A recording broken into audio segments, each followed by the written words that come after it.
to learn about Computer Viz Book 5 3rd edition.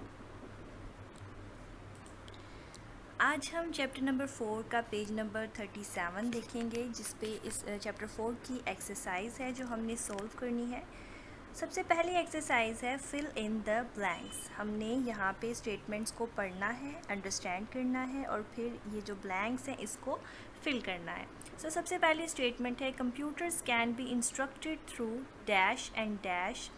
हमने अभी अपनी लास्ट वीडियो में जो रीडिंग पढ़ी थी चैप्टर 4 की, उसमें हमने ये देखा था कि कंप्यूटर्स को हम कमांड और स्टेटमेंट से ही इंस्ट्रक्शन दे सकते हैं।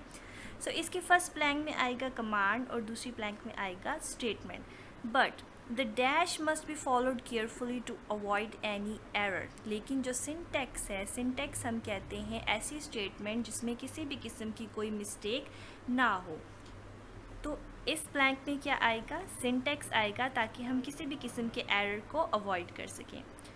नेक्स्ट है a dash can be created using statements and commands. हम किसको क्रिएट कर सकते हैं स्टेटमेंट और कमांड देके? हम किसी भी प्रोग्राम को क्रिएट कर सकते हैं स्टेटमेंट और कमांड देकर। तो इस ब्लैंक में क्या आएगा?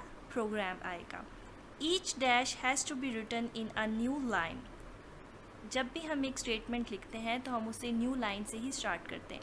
फॉर एग्जांपल हमारे जो पहला ब्लैंक है उसकी स्टेटमेंट फर्स्ट लाइन से लेके थर्ड लाइन तक है, तो इसी के साथ हम नेक्स्ट स्टेटमेंट नहीं लिख सकते। हमें जो नेक्स्ट स्टेटमेंट लिखनी है वो नेक्स्ट लाइन से ही स्टार्ट करनी है। तो यहाँ पे आएगा स्टेटमेंट, और हर स्टेटमेंट जो है वो एक नंबर से स्टार्ट होती है। फॉर एग्जांपल हर इंस्ट्रक्शन जो है वो नंबर से स्टार्ट होता है। फॉर एग्जांपल आप पेपर देने गए हो, पेपर्स पे आप देखते हो इंस्ट्रक्शंस दी होती हैं। सबसे पहली इंस्ट्रक्शन है do not borrow anything from others. आपने किसी और स्टूडेंट से कोई चीज़ नहीं मांगनी। ये इंस्ट्रक्शन नंबर 1 है। इंस्ट्रक्शन नंबर 2 जो है वो है read the paper carefully and then solve it. Paper को केयरफुली पढ़ें और फिर इसे सॉल्व करें।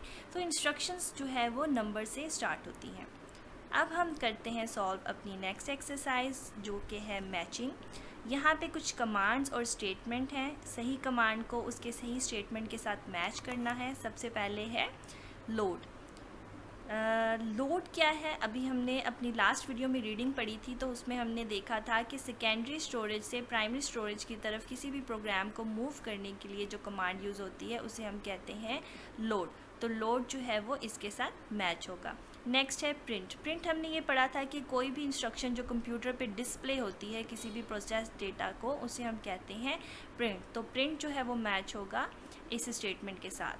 देन है रन। रन हमने ये पढ़ा था कि किसी प्रोग्राम को एग्जीक्यूट करना किसी मेमोरी या किसी डिस्क से, तो हम इसे इसके साथ मैच करेंगे।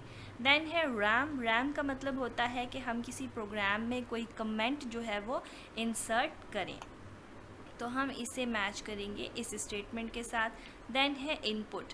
इनपुट का मतलब होता है कि किसी भी एग्जीक्यूटिंग प्रोग्राम में हमने कोई डाटा इनपुट करना है, तो हम इस स्टेटमेंट को पुट करेंगे या मैच करेंगे इसके साथ। इसके बाद आज हमने पढ़ना है अपना question number 2, which is define command and statement. तो हम क्वेश्चन नंबर 2 रीड करेंगे। Define command and statement. Let me zoom it for you.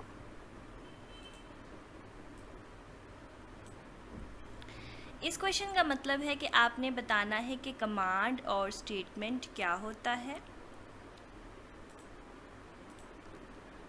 एक command is an instruction for the computer. Command क्या है? इंस्ट्रक्शन है कंप्यूटर की to perform a task, किसी भी टास्क को करने के लिए, परफॉर्म करने के लिए। Not related to a specific program, किसी एक स्पेसिफिक प्रोग्राम के साथ ये नहीं होता। फॉर एग्जांपल अगर मैंने अपना माई कंप्यूटर ऑन करना है, ठीक है, ये यहाँ पे हम माई कंप्यूटर, तो मैं इसे दूंगी कमांड दूंगी ओपन। इसी तरह अगर मैंने नेटवर्क ऑन करना है तो मैं इसे भी कमांड दूंगी ओपन। तो ये ओपन कमांड जो है किसी स्पेसिफिक प्रोग्राम के लिए नहीं है, ये हर प्रोग्राम के लिए होता है। जबकि जो स्टेटमेंट है ये एक ऐसी इंस्ट्रक्शन होती है जो किसी एक प्रोग्राम के लिए दी जाती है। सो ये था आपका question number 2। This was all about today's video. Thank you so much for watching the video.